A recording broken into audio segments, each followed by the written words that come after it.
The Destruction Tour wasn't the most premier scheduled event on the New Japan calendar. Really, only the last show had anything apart from the main event to talk about. But we're going to go through it all real quick and just give my thoughts on the whole tour. Tsuji Cobb forced a fast start because of the 50-minute time limit. It slowed down eventually, but honestly, the last 4 minutes was probably some of the best stuff we've seen in New Japan all year. Hinari Hiromu, once the hard strike exchange started going, the fans really got into it. The match was built around Hiromu's clothesline, and when he eventually hit it, it still wasn't enough. I like the finish a lot, actually. He went for the small package out of the Streets of Rage. He's not heavy enough to get that leverage, so Hinari just hoiked him back up, hit the move, pin. And Zack Sabre Jr. was on commentary, probably the worst commentator I've heard. He's definitely down there. The best are Hinari and TJP. But Zack, you'd have to do this again, mate. Doki versus Taiji Ishimori. It was very technically good, but I think that might have worked against it. It's kind of the problem with Taiji Ishimori. Like, all his matches are like pure skill, but it doesn't have that clicking charisma for me. Doki works best as an underdog, and that's really hard to play when you're fighting against the smallest man on the roster as champion. Good, but I'm beginning to forget it already. Like, this match I won't remember in a week's time, probably. For some reason, I watched more matches on the Yano show than any other show, maybe because it was, like, weird. Like, Yano had 2 matches, so I was like, what's going on here? Sakuraba back, not using his goated theme, which upset me. There was a real awful bit where Sakuraba is going to get whipped, and he assumes he's going to get whipped back into the young lion corner, because why would you whip him into his own corner? Yet he did, which meant Sakuraba had to, like, run backwards into his own corner, and Yano had to, like, step away to not tag himself in. Real amateur hour stuff. But, you know, the young lions have got stuff somewhere. I watched the Rumble, which, you know, a lot of us started off as WF or E fans, and we all love a Rumble. They're always really fun to watch, but, like, this, I've seen indie shows with 50 people with better rumbles than this. This was awful. Like, I get it, this was like a celebration, but like no one really tried. It was kind of embarrassing, really. But you know, easy paycheck. I can't really be too mad. But yeah, like this match kind of became something at the final 3, but before that, like there's not much to talk about really. Just a lot of old men just standing around. House of Torture versus the Jacket Lads. Not really much to talk about.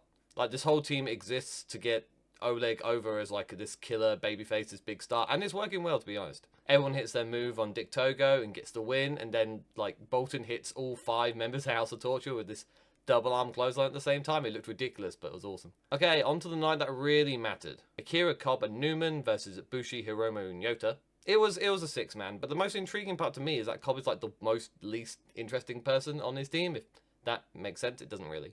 Like, he feels more sale than anyone else in the ring, mainly because the other guys are kind of new to the promotion. They're kind of like, they're their big pushes. Cobb continues to be a great opponent for Yota because he's like the only one who can base for the lucha stuff he wants to try. So it's fun to watch them, you know, but we've seen it a couple times already. Newman did this cool little suplex into a kip up into a rope run dropkick spot, which is something I hadn't seen from him at least before, and I thought that was kind of cool, something different. There was great fire from Akira during the chop battle, which I thought was pretty good, which is probably why like Cobb felt like the least interested person in the ring. The ending was really interesting. Like, it started with Hiromu going for a move, Akira dropped out behind him and sold his leg. So then Hiromu tugged at the leg, which people booed, and then he locked in this weird like Rhea Ripley / Kairi Sane like standing figure 4 thing, and then like he did a leg drop to like lock it in, I guess, or something. And yeah, that was finish. It was fine. There was a different finish. You know, for an early match, it was pretty decent. Goto versus Kid, a different start with Goto getting jumped from backstage, but it denied us a Goto entrance, which sucked. They brought to a 20 and then restart the match as a hardcore, which I don't know if that was intended or if that was just an ad lib. Either way, it worked. You know, you can tell. Nothing hardcore really happened, which makes me think like it wasn't meant to be a hardcore match. Like, they set up a table which wasn't used. They set up for like the Kishin Liger spike spot, you know, where he runs and like impales the table. So they did that, and then Goto threw the weapons out. So there was no hardcore stuff, which made me think, you know, it wasn't meant to be one. You know, it was a usual Goto match, like Ushigoroshi, GTW, starts cycling through the moves, a rope running spot, and then like he just goes for the GTR and hits it and wins, which is kind of weird and out of nowhere. It was a match. It was a match. Sanada, Taichi Taka versus Zack Sabre Jr., Fujita, and X. X is Oiwa. He's back. It's kind of, you know, I'm not going to lie and say I've watched the Noah stuff, But the fact he's gone from feuding with Kaito Kiyomiya just to being in like a 6-man and being introduced before Vegeta in his entrance was a bit it felt like a downgrade at the start there.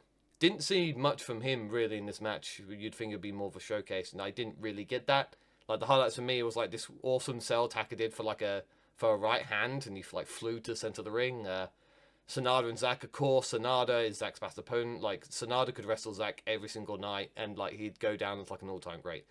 They just wrestled that well together. Actually, I lied. The best part of the match was when Zack laughed at Sanada for teasing Kip Up, and he didn't do it, and Zack just laughs hysterically. It was good stuff. Oiwa wins with a sleeper and a spinning lariat, spinning rainmaker, if you will. You know, it's nothing too flashy, but you know, it worked for Okada, so you never know. House of Torture versus Jacket Lads 2, this time with added show. I don't know where this ELP stuff is going. Like, he's main unit already. Gorillas of Destiny was, like, main unit adjacent, so I don't know why we're doing all this. Like, he's not turning babyface. Somehow more nothing than the first time they wrestled, which surprised me at first, because you've got showing this time, but also this isn't the main event, so I guess I can't be too surprised.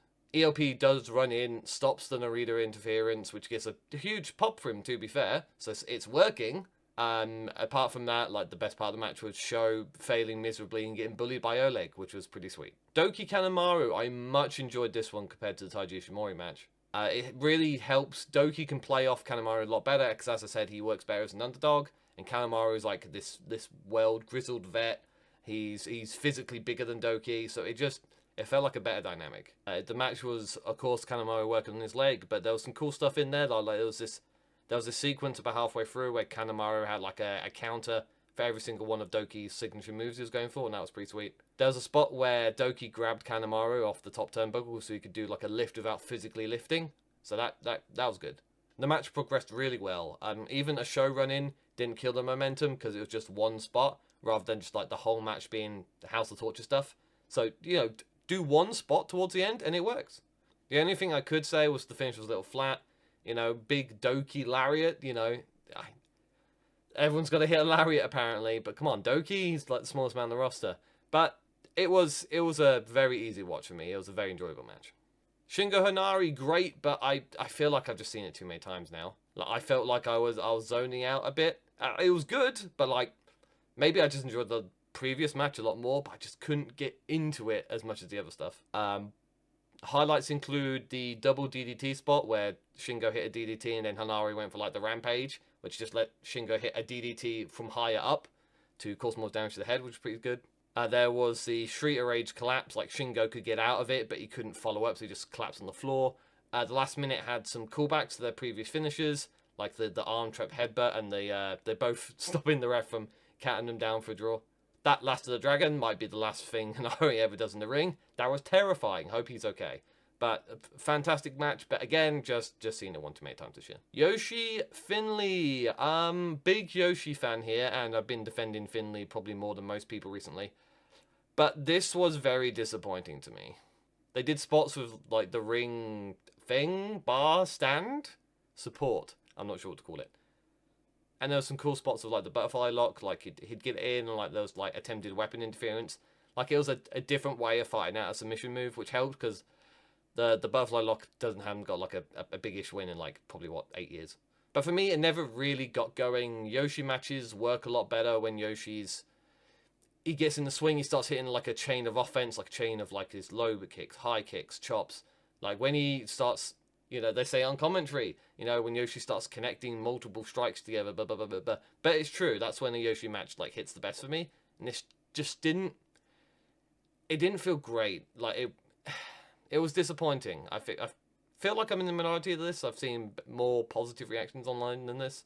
But I wasn't a fan. I thought both guys have had much better matches recently. There's no really believable near falls in the Yoshi match, I feel like, towards the end. Even the Crucifix Driver, I think just where it was positioned in the match, like I just didn't feel it as his finisher. Like it didn't feel like a finish to the match, just the way it kind of came out of nowhere. And I could foresee the kick out. Then Goto makes the challenge, or Finley challenges Goto, which cool Goto match. We do love a big match Goto. Sad that means he's probably out of the world title scene. Maybe next year. 45 is the number. Naito Khan. Khan looked good. That's always a plus. But you know, like Naito, he's just painfully slow now. Like for a while, I was just like, he just needs to change the finish, just change the Destino, and he can get by a lot easier. But like you know, really looking at it, he just moves. There's like 30 seconds in between each spot. Like not even like the cell where you don't notice it's been 30 seconds. It's just a very slow setup for everything. You know, what's the top corner move? But like he gets up there and he does like the rolling like cutter, and it just felt forever waiting for him to set it up. Khan does pass the Naito physical endurance match where can you Destino yourself after 30 minutes, and he passes with flying colors. So kudos to him on that. But yeah, Naito Destino win. It was a match about average for Naito this past 6 months. And then we have all the challenges come out at the end. So we have obviously Zack's facing Naito, which will be. It'll probably be good enough. It won't be a great match. Maybe it might be a great match. Naito might be able to put together one performance. And if it's against anyone, probably Zack. I'll look forward to it either way. Shingo comes out and I think challenges the winner, quote unquote. I'm not really sure. I'd have to look it up. Which Shingo Naito is probably the best match. It's either Shingo Naito or Naito Hiromu are like your two biggest matches in New Japan, I think. So I like the challenge. I think Shingo's a main eventer, and I feel like he's a big enough star where you can believe that the main event could be Zack versus Shingo. So I think that's kind of cool if that's where they're going. Oiwa challenges Shingo, which is much better. You know, he needs a big match, and this will get him, you know, in most probably losing effort, because I do believe Shingo is probably going to go to Wrestle Kingdom now. But you know, give him a really really good close fought match with Hanare, and it'll be how like Yota Tsuji started, like really hot because he had that match with Sanada where I felt like he should have won in the first 2 minutes. Hindsight 2020, probably should have, but that was the Destruction Tour. It was nothing largely. The last show was okay. I think as soon as they decide to take the belt off Naito, which I don't know if they ever will, and then the main events can go back to those classic like borderline 5-star matches, then we're back. Then we're so back, baby. But until they decide that good matches long term is healthier than just rolling out Naito for the main events every night, whenever they decide that, I think that's when we'll start saying New Japan's coming back. Maybe it won't be to the heights of the mid to late 2010s, but we can dream, right? We can dream. But yes, King of Pro Wrestling coming up. We are going to enjoy that. We're gonna, I don't know who I'm rooting for. Both Zack and Naito win are good in different ways. But yes, I'll try to do a recap of that as well. So, keep up. If you want more New Japan stuff, there'll be stuff coming. I'll do something when I can be asked. I'm lazy. But until then, whenever I show up again, take care, adios.